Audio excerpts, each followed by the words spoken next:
just a minute. I'll let you introduce yourself. I will introduce myself.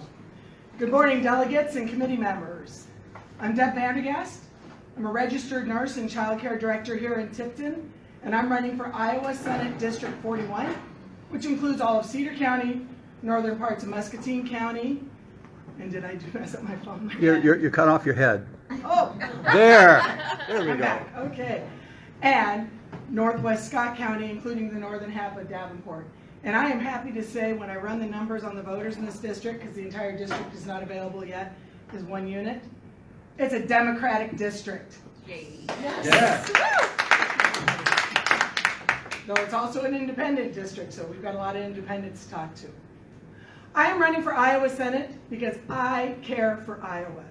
And I care that Iowans are struggling to survive. I care that parents are struggling to meet the basic needs of their families. And they're struggling to find quality, affordable child care so that they can work. I care that Iowa's teachers and schools are being attacked by our legislature and our governor for political gain. This is driving our teachers out of our state or to quit the profession. And it's just not right, because they're just not valued by our state. I care that our schools are being underfunded and that a 2.5% annual increase is not nearly enough to meet our current 7% rate of inflation. This means that schools can't increase wages for teachers to retain them. And it also means fewer teachers in our classrooms, which affects the quality of education our children receive. I care that farmers are being threatened to have their land taken by eminent domain, to have a pipeline placed that could be a safety hazard to their families right in their backyards. And damage will be done to their cropland that will decrease crop yields for years. I say let's put those easements in existing easements along our highways. We don't get to cut across our neighbor's property to get there the shortest route. We take the road, so can they. I care that many Iowans have difficulty accessing health care. And when they do access health care, they don't have adequate insurance to pay for it, or their out-of-pocket expenses are so high they can't afford it, and they can't get the health care they need. I care that all across Iowa, we have a shortage of mental health services, and that there are many Iowans that their only access to health or mental health services is through our criminal justice system. I care that there is a shortage of safe, affordable housing in rural and urban areas in Iowa, and a shortage of good-paying jobs for everyday people. This is causing people to leave Iowa, decreasing the population of our rural communities and enrollment in our schools, which puts our schools at risk of closure or consolidation. And this decrease in enrollment means that 81 school districts in Iowa won't get an additional dollar of funding next year, including 3 school districts in Cedar County that cover 75% of our county. They're going to have less funding next year. I care that our LGBTQ community are being attacked by our legislature and our governor, and their rights taken away. Why? Hatred, discrimination, and again, for political gain. And the worst part is, they're attacking children and taking away their rights. That's just wrong. So how do we change this culture of hate in our leaders, in our government? Well, we need to bring back balance. Because right now, our entire state government is being ruled by one party, which allows them to push a partisan agenda. They're not meeting the needs of Iowans. They're meeting the needs of their donors and their party. We're left out of it. So there's something that you can do to help change this. Run for office. Take a look at the Secretary of State's candidate list. There are so many places in Iowa where there's no Democrat running. One of them's right here in Cedar County. Nobody's running against Bobby Kaufman. And guess what? Yeah, petitions are already in, but it's not too late to run, because your county party can nominate you up until August 24th. So I was hoping that Nicole would be here, so Nicole, if you see it on here. Nicole, both of us are going to be on the general election ballot. Why? Because one of us is going to win the primary for Senate. The other one needs to run against Bobby Kaufman. Yes. No empty ticket. And we'll support each other, make sure that we win. So there's also one more thing that I need all of you to do. Vote. Because even if you're not up for running for office, you need to make sure you vote. And make sure that your friends and family are registered to vote. Remind them to vote in the primary on June 7th and the general election on November 8th. And one more ask. Vote for me for Iowa Senate.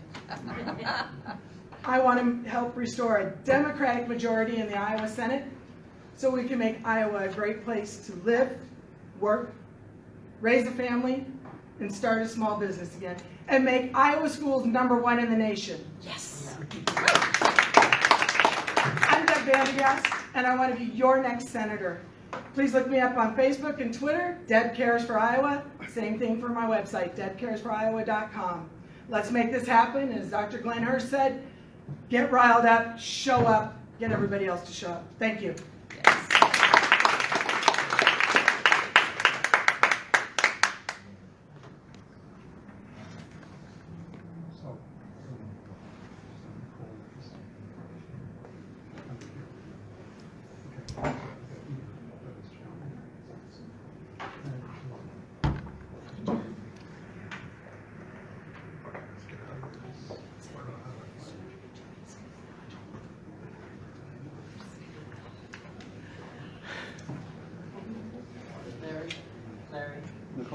Nicole just walked in here. She might need you. Oh, okay, no problem. We've got Cedar to do first.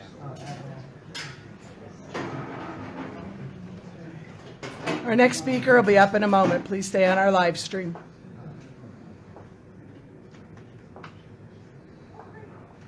It's called wearing multiple hats.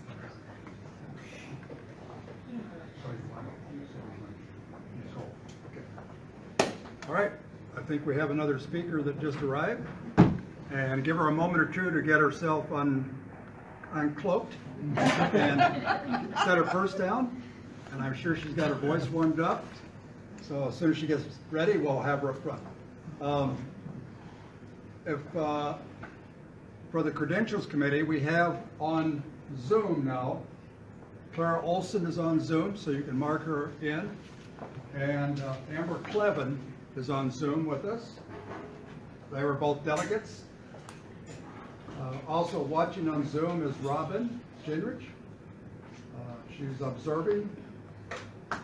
And a little later on, the Credentials Committee will be reporting how many delegates are seated, and everybody seated at these tables, with the exception perhaps of Jody Clemens up here, is a delegate, elected delegate.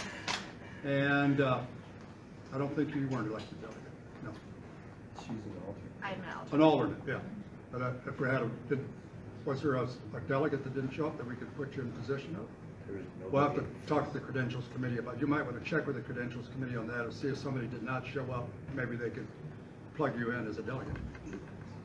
Yes, Sal. Just a point of question. Can alternates and delegates sit within the voting floor, or are alternates? Once alternates are seated, they can, but during the voting, no, they probably will have During the to. regular convention, and if a person's an alternate, and if they haven't become a delegate, would they have? Yes, to see it in yeah, location? technically, yes, but we're working on that right Just a now. point We're of solving that information. problem right now. Okay. When the Credentials Committee makes their report after bed, I'm going to have them read the names of every delegate that's seated, and to help each other identify each other, because there's a few new people here that haven't been active in the party as much lately, or for the last 40 years like I have been, and a few new faces even to me today, so we'll go around and identify everybody who's a delegate at that time. That'll happen probably within 10 minutes or 15 at the most, so. Okay. Are you ready? I think so. All right, come on up. I'm so sorry. Oh, and this is being live streamed on Cedar County Democrats. Oh, okay. And I'm going to allow you to introduce yourself. Okay, great. I will do that.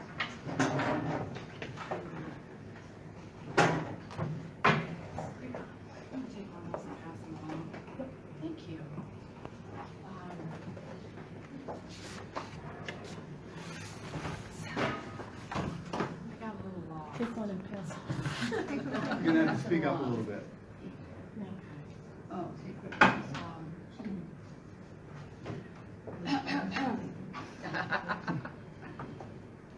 like my massage coach tells me, back and down, shoulders. Okay. Good morning. My name is Nicole Tutton, and I'm running for state senator in District 41, which you probably know. Seeing the polarity growing in our state, the attack on public education, our healthcare system crisis, and the attack on public education, and the systemic dismantling of our civil liberties, such as voting rights and election integrity, and indeed the insurrection on January 6th, compelled me to run for the Democratic nomination. Little by little, our Iowa safety net is being chiseled away from underneath of us.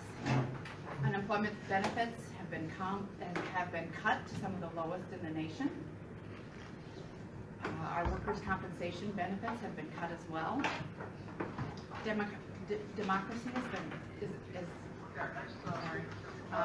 is under threat as well. We don't even have the protection to protest peacefully without being mowed down in the street. But you can buy a handgun without a permit. You don't have to wear a mask or be vaccinated during a pandemic. But feel free to oppress women in their most intimate decisions. Is this an autocracy or a theocracy? No, this is Iowa. And it sure looks like one. But not for long. My first priority in Des Moines is to repeal some of these archaic laws and to work towards a democracy. I can't do it alone. I can't do that. It's just me, and I'm very enthusiastic, and I'm just one person, but I'm going to sit on those tough committees, and I'm going to write those Senate files, even if I'm the only one. Even if it doesn't have a chance in hell of passing, I'm going to write and I'm going to research those Senate files. And I'm going to do it. I'm going to show up and I'm going to vote.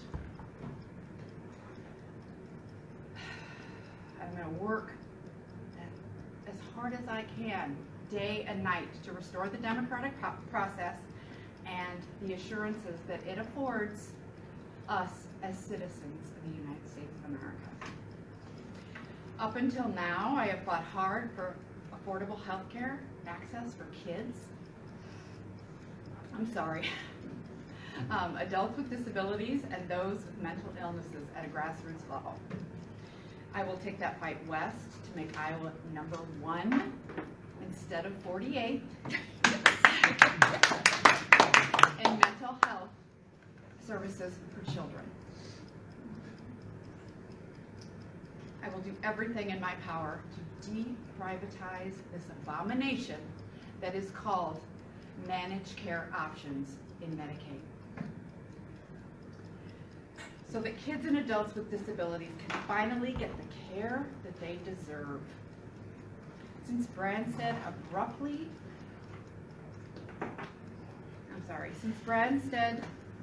turned over the state's Medicaid enterprise to private insurance companies in 2016, the denials have gone up 900%. And a recent audit by Rob Sands said that they were doing so illegally. But nothing's happened. I've already started my fight to put the brakes on these MCOs. All I need is your nomination and your help to take that fight further. So will you help me? I want to assure Iowans have good jobs, livable wages, and the right to organize. Income disparity keeps growing at the expense of working families. And we used to recruit from everywhere with our public education system. We used to be 1 or 2 in the nation. Now we're 24th and 36th in pay for teachers. They're leaving in droves, and so are companies who care about the environment. High technology companies, we don't pay people. We have nothing to draw them, nothing. Our cost of living isn't that great compared to Texas, and we don't have the climate of the sports teams, so off they go. My goal is to make Iowa a place where people and employers want to be, where the quality of life exceeds what we have now, and a hand up is needed when it counts. As an HR consultant, specializing in affirmative action programs for minorities, women's, veterans, and those with disabilities, for almost 20 years, my job is to increase the applicant pool and the retention rate of qualified employees. This makes me uniquely qualified to help end this Reynolds workforce crisis. I hope that you will join me in bringing Iowa back from the brink. I'm Nicole Cutton, and I am running for State Senate District 41. Thank you very much.